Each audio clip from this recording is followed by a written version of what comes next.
mayonnaise and mustard paste. And this one is jalapeno for dressing. May karon na tawag na. Put a little fresh milk.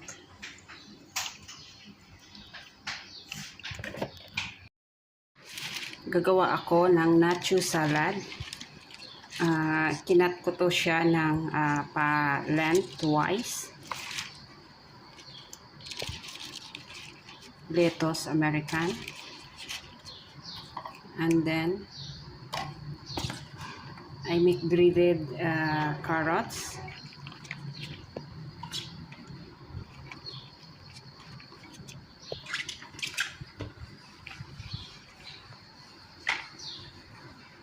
And this one, breaded cabbage.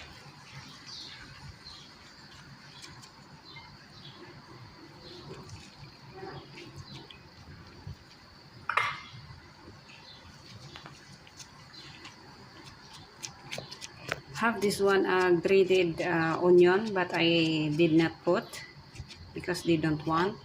And this one is black olives, 1/2 cup of corn, whole corn, jalapeno, this 1/2 cup of kidney beans, and have this one is green olives, but black is okay, no need green olives.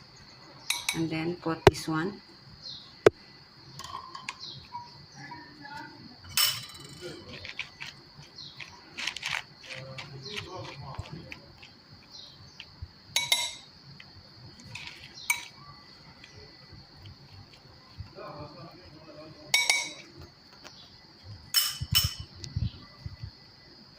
And then toppings this one liter of nacho chips.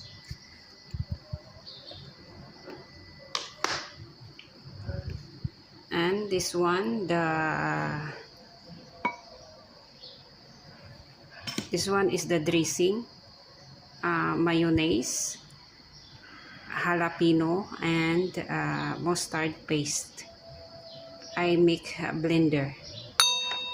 And then later I separate this one.